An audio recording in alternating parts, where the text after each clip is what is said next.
Ouais, bien ou quoi? Tranquille ou quoi? Ouais, tranquille. J'espère que vous allez tous très très bien. Quoi? Qu'est-ce qu'il y a? Hein? Ça fait longtemps que je n'ai pas fait de vidéo. Ah là là, je suis vraiment désolé de vous avoir abandonné sur le bas-côté de la route. Mais regardez, j'ai fait demi-tour. Allez, monte, on y va! Sur l'autoroute des dossiers que nous avons à traiter. Et mesdames et messieurs, en 2024, les dossiers n'arrêtent pas de tomber. Et celui-là n'est pas des moindres. En plus de la Coupe d'Afrique qui arrive et qui va monopoliser tout notre temps et toute notre attention, on a aujourd'hui officiellement la confirmation que Francis Ngannou va de nouveau se battre contre un boxeur, c'est-à-dire il va de nouveau montrer à la population mondiale quelle est l'étendue de sa force.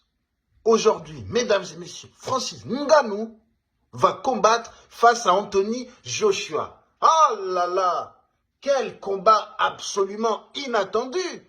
Nous pensions que Tyson Fury voulait sa revanche, mais apparemment, il a changé d'avis. Ah oui, parce que quand même, lui, il est boxeur professionnel, il a une carrière à gérer. C'est-à-dire que se rebattre contre Francis Ngannou, ça pourrait lui être défavorable. Et là, on a Anthony Joshua qui a toujours fui Deontay Wilder, qui vient nous expliquer qu'il veut se battre face à Francis Ngannou.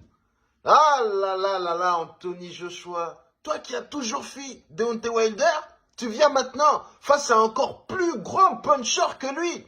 C'est quoi ça? Donc là, Francis Ngannou a la deuxième opportunité de montrer au monde entier l'étendue de sa force. Hein. Il va de nouveau coucher un boxeur professionnel qui vient lui dire que voilà, lui, il n'a pas la technique, que lui, voilà, il sait pas se battre, qu'il va rien faire en boxe. Et puis dès qu'ils arrivent sur le ring, voilà, attention, tape doucement, hein, c'est pas écrit dans le contrat. Oh, ouais, allez. Donc là, mesdames et messieurs, on a pour confirmation que Francis Ngannou va virevolter entre le MMA, la boxe et peut-être d'autres sports. Hein, on ne sait pas dans quel autre sport il est bon. Hein. Je vous rappelle qu'il est originaire du Cameroun et que là-bas, je ne sais pas ce que les Camerounais mangent, mais on va pas se mentir, ils mangent quelque chose d'assez riche en talent. Je ne sais pas comment c'est possible, mais en tout cas, niveau sportif, même dans le monde intellectuel, même dans le business, ils sont absolument partout. Donc là, peut-être que Francis Ngannou, demain, hein, après avoir frappé Anthony Joshua, peut-être qu'il va se mettre au rugby. Ah oui, il va être tout seul dans l'équipe avec le ballon, il va traverser tout le terrain. Qui va l'arrêter? Qui va arrêter Francis Ngannou qui court avec un ballon dans les mains? Qui va venir devant lui et va dire, bon, je vais le tacler? Hein? Donc là, on a quelque chose d'assez grand qui va se passer. On va pas se mentir, parce qu'Anthony Joshua, voilà, il était au top du top. Ensuite, il a commencé à tomber. Et là, il remonte au top du top. Donc là, il va se faire fracasser la bouche face à Francis Ngannou, parce qu'on sait d'Anthony Joshua qu'il a un petit peu peur des coups. Hein, voilà, il n'a pas une grande capacité à encaisser les coups de poing. Donc là, il suffit que Francis Ngannou le touche une fois et c'est terminé. Match terminé, plié, voilà. On déménage tout le monde. Voilà, les sponsors, c'est terminé, vous êtes venus pour rien. Donc ce combat peut durer 1 minute, comme il peut durer très longtemps. Mais bon, dans tous les cas, Anthony Joshua va courir pendant tout le combat. Et nous, ce qui nous importe, c'est de voir un combat de la castagne. Hein. Et tout ça, faut que ça soit filmé.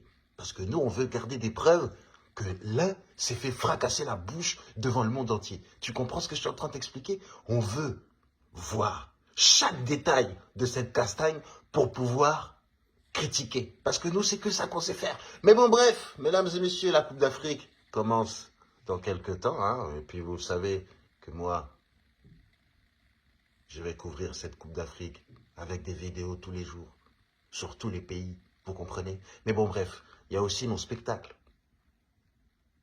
Le 11 janvier, c'est-à-dire jeudi,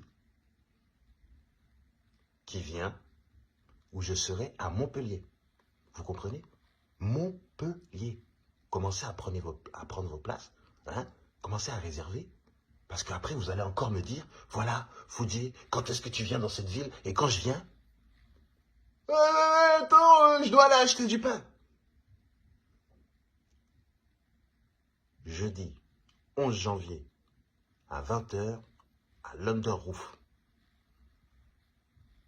En tout cas, j'ai mis l'événement, vous avez la possibilité de réserver ou de venir et de payer sur place. Dans tous les cas, ça va être une soirée de malade. Il y aura d'autres humoristes qui vont venir faire ma première partie. Et ensuite, moi, pendant 1 heure, je vous raconte des blagues de malade. Et ensuite, on est ensemble, on est posé, on commence à parler, on commence à discuter, on prend les photos, on fait des vidéos. Elle est blague.